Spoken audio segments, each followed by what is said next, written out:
I have total license to fail. She has total license to be wildly more successful than me. I want a relationship above all things. Masculine and feminine dynamics in relationship and in business. Masculine energy is focus, purpose. Feminine energy is wild, it moves. The masculine's job is to be the anchor on the shore, but we all have both energies.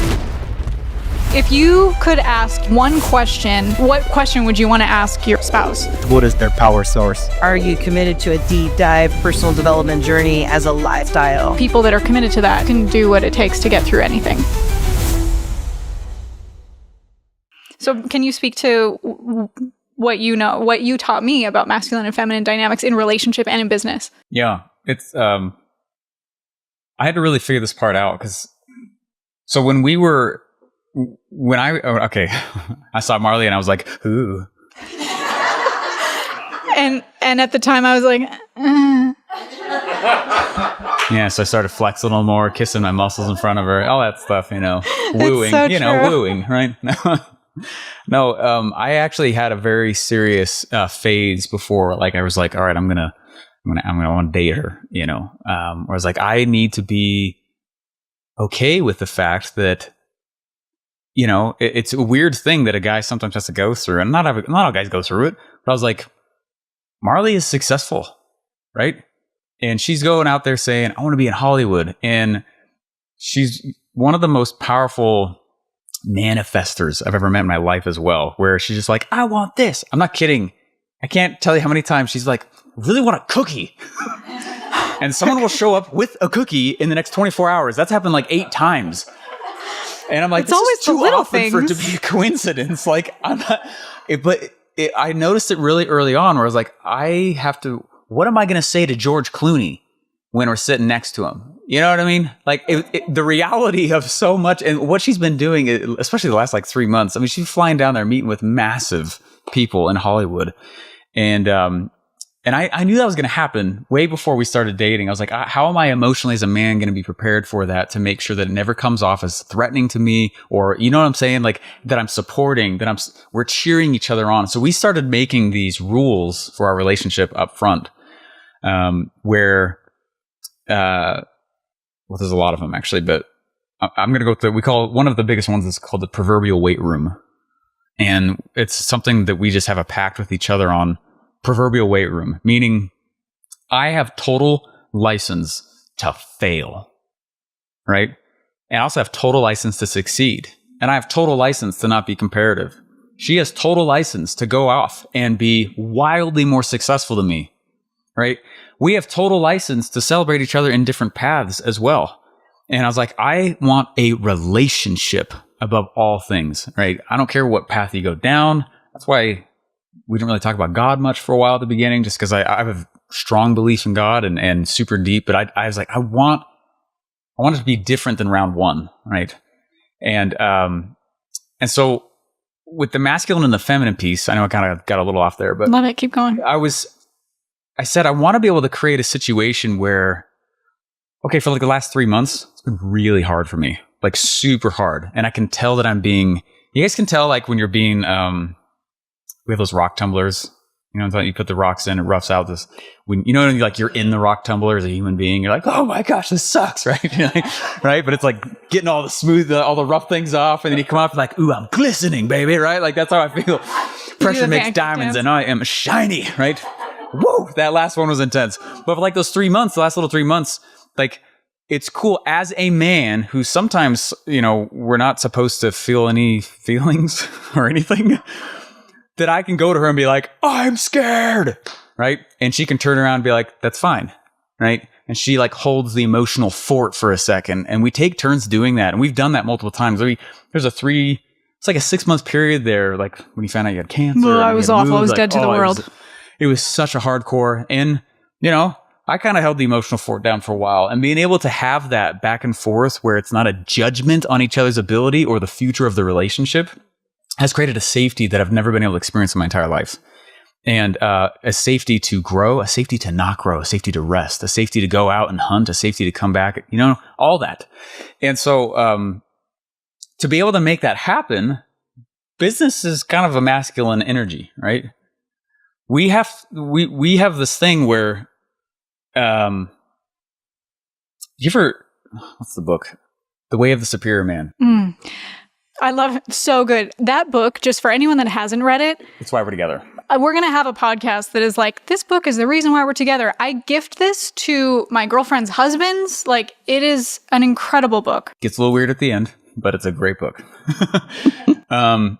What it teaches, though, is the correct, I think it's misnamed. It's the name of the book, The Way of the Superior Man, sounds like how to be a douche. It's like, it's okay. It's a misnamed title, but what it should be I didn't named. think that at all until Really, you said it. because every time I talk about that book, someone's like, "Oh, I'm not going to read that. How to be better than everyone." I'm like, "Well, yeah, kind of. I want to be, but not in like that sense, right? We're rare, right?"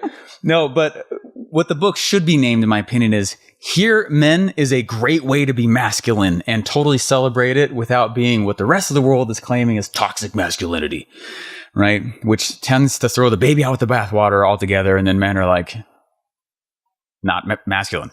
So it teaches that masculine energy is kind of like a canal. Direction, focus, purpose, right? And a man without purpose is really not connected to himself also, right? Feminine energy is far more like an ocean. It's wild, it moves, right? And at times, the feminine energy is beautiful. Whenever the storm goes, the masculine's job is to be the anchor on the shore for the feminine to feel the full emotion. It's not the man's job to silence the storm. It's the man's job to stand as an anchor on the shore with the canal energy and allow the storm to do whatever. So it's really cool. We have this phrase also where we say there's room for that. I'm having a bad day. There's room for that. Rather than don't feel bad. Have the full range of emotion that you need to go through as feminine, powerful energy. I'm going to stand here and my job is the certainty, right? Bam, masculine on the shore is the canal. And, but we all have both energies too, right?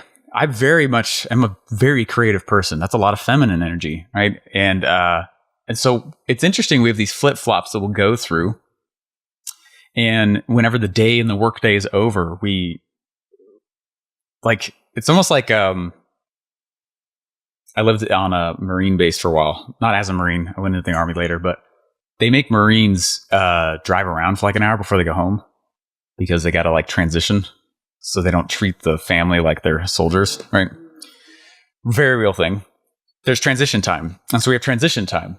Like Marley might need transition time because she's been on the phone all day and making decisions and she's canal energy, right? Bam, bam, bam, bam. And I'm like, all right, well, we need some transition time. How can I do that? Because if not, we'll be in the kitchen and Sue will be like, what do you mean do? I need you to do this, is it? Oh my gosh, I'm so sorry. I just need a transition. Right, It'll come out. Yeah, it's really interesting. It's interesting to do that. And I think for any men who have a spouse that is entrepreneurial or very in a role like that, whatever it is, like you have to hold a space to realize that there's a transition period that happens. And so we get good at that. And that's been really key. I've been talking for a while on this. Sorry, but this is like a big topic. Yeah, this is a huge topic. I love this topic because it also taught me when we were beginning to date. Well, we weren't dating yet. Were you going there? Where are you going? I don't know. We're going there. We're going there. No, part of what that book teaches is that the man needs to be so sure of himself and his vision that that's what's attractive, right? That the vision is what's attractive. Here's where I'm going. And if the man has to pursue the female too much, it actually forces her into her masculine. Flips the polarity in the relationship. So Steven didn't let me friend zone him. I didn't, but I also was very, I wasn't pushy. No, not at all either. I was dating other people, but I knew that he was around and I very could have easily been like, no, yeah, I'll just keep you at arm's length and have you around because I like you. But I don't even know how you would know how you did it. Sometimes I wonder if he's like webinaring me. He's like, vehicle, internal, external, false belief. I have this done is that how to people. In relationships, they have no idea. He's like, what's Marley's false belief that I need to overcome? Story principle. Yeah, hook story offer. Because I started thinking that stuff and I was like, I can't go. Who wants to be in a relationship where they got tricked into also? So I'm not going to go do that. Right. And so I I realized that I needed to completely just be my full present masculine self, which to a man, the priority number one is his mission. And then number two is the rest of everything else. Right. And that's really what's attractive. And, so I was just forward and I said, I would like to date you. And, I'm not really the kind of guy that messes around. So when do you want to go on a date? I'd love to go take you on a date.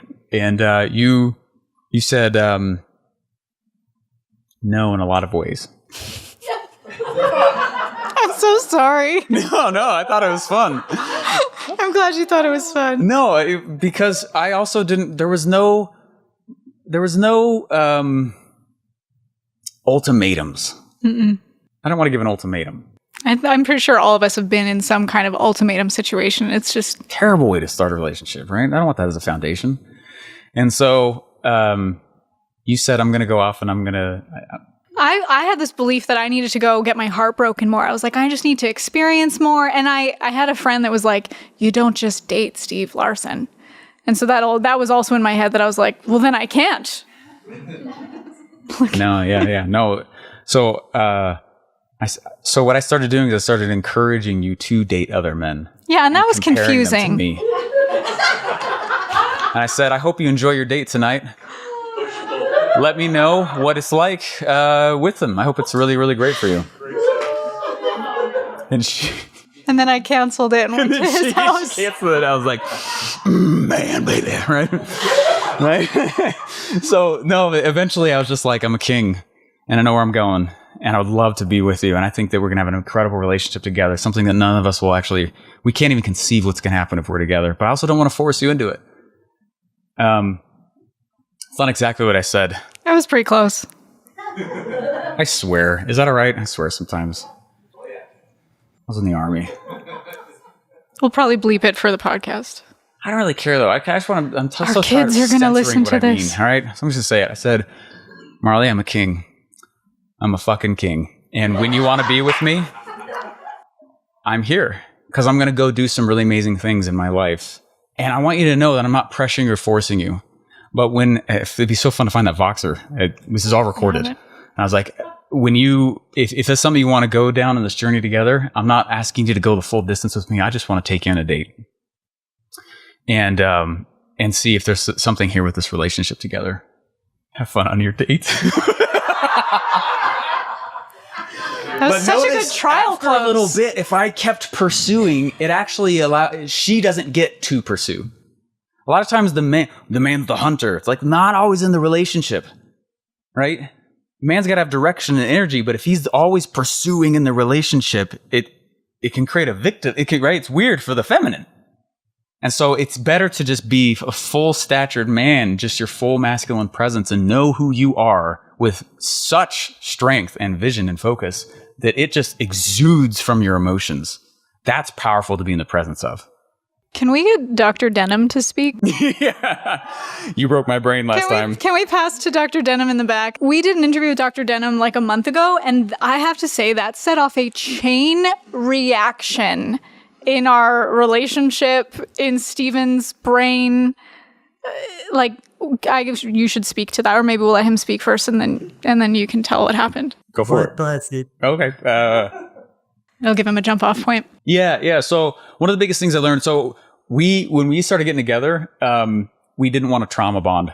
Oh, yeah. We were going through a divorce at the same time.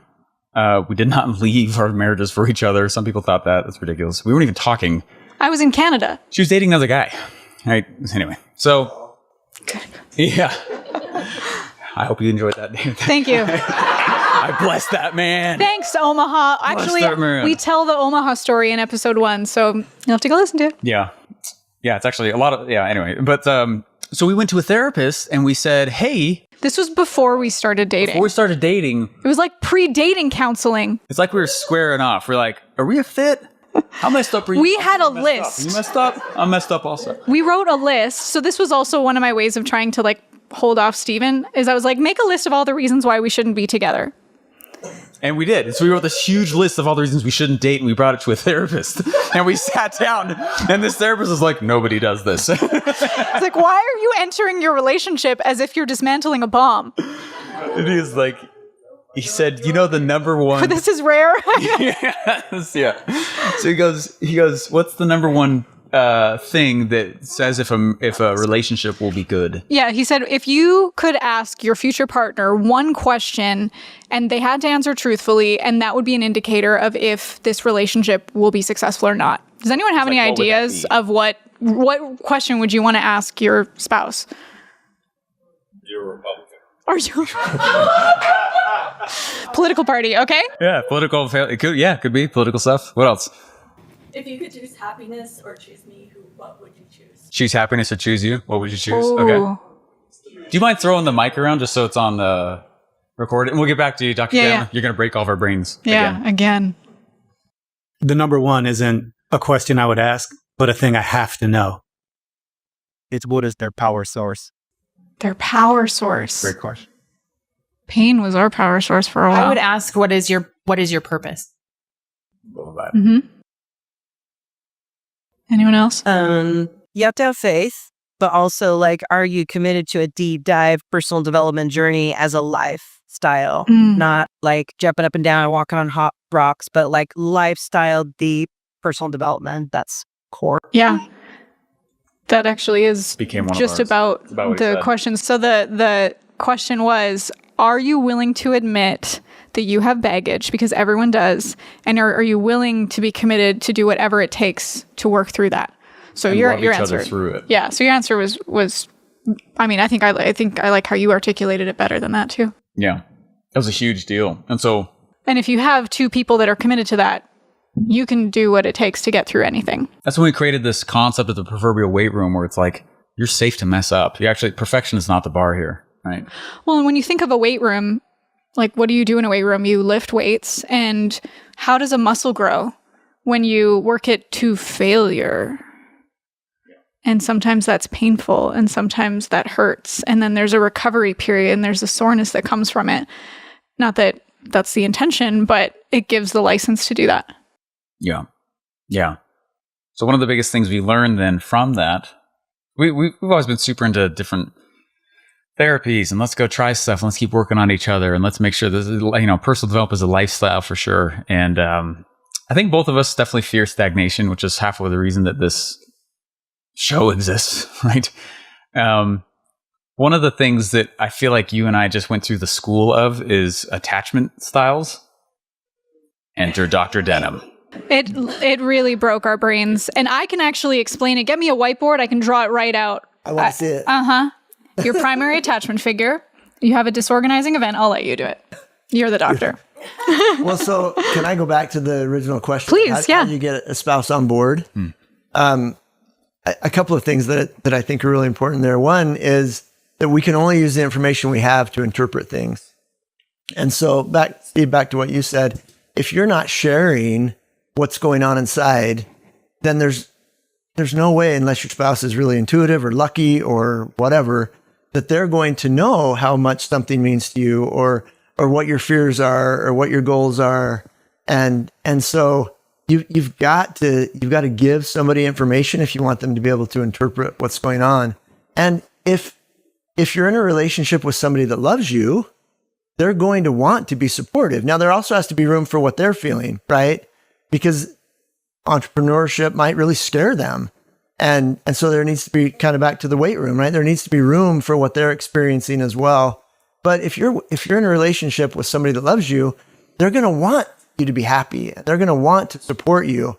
And if they don't care how you feel or what your dreams are, you might not be in the right relationship. Mm-hmm. So it really comes back. It's first my job to get my needs met. It's my job to get support, because if I don't give my wife the opportunity to be there for me, then that's on me. Now, if I go to her in a healthy way and she's not willing to show up for me, then that's on her. But it's first my job to get support, to get her on board by being willing to be vulnerable. And that's kind of it gets a little tricky when you start talking about masculinity and femininity, and because a lot of times we connote masculinity with avoidance. and with stoicism. And in order to have intimacy in a relationship and connection, you have to be vulnerable. And vulnerability isn't the same as weak. In fact, there's tremendous strength that comes in being vulnerable. And I don't know how much you want me to go into. This is great. I'm just like, I mean, I could talk about this all night. So I know. We have an hour podcast with him. The thing that really blew my mind with that is, it's interesting. The longer we've been in our relationship, and we are not up here trying to say we are relationship experts, right? We're on the school, just like everybody else. It's been interesting. Yes. Pressure. It's been like an onion. Ogres are like onions, right? Peel back the layers. That's a Shrek reference right there. We have kids. Yeah. But, there's been more and more layers. And the funny thing has been to be like, I'm done with my personal development. That was, I'm so glad. Made it. Smooth sailing. Made it. Smooth sailing for the rest of the, right? And every year that we've been together, yeah, exactly. Smooth sailing. Every year we've been together, there's been another layer, like another theme. And the theme that I feel like has really come from, at least for me for the last 6 months, has been attachment styles and realizing, go ahead. Which is really awesome. So I'll just say this much and then I'll shut up. But every single one of us has two primary needs that are constants throughout the lifespan. And those needs are to feel valued, a sense of worth, and to feel like we matter to the people that we're supposed to matter to. And the second one is a sense of love and belonging, or to feel safe with those that we're supposed to be safe with. And in the primary attachment relationship that exists between partners or spouses, that's the only place, it's the only healthy place in life where we get to expect to be number one. And there are some really unique things that can only healthfully be met in that relationship. And if they're not being met there, then there's no other healthy place to get them met. It leaves our brains in a position where they're trying desperately to figure out how to get those needs met. And so being willing to turn and then being willing to show up is super, super important. It's huge. And so for me, going through trying to figure out attachment style has been massive, You'll have to listen to the podcast on that, because after what happened, do you want what was the fallout or the domino effect after that? I realized that I'm in literally the 2% of humanity that You're is so called, special. That's the wrong kind of special. All right. Anxious avoidant attachment style. Do you guys know about attachment styles? How many people know attachment styles? Smokes. So a few. Oh man, you got to listen to that podcast. Yeah, so that'll be coming out soon.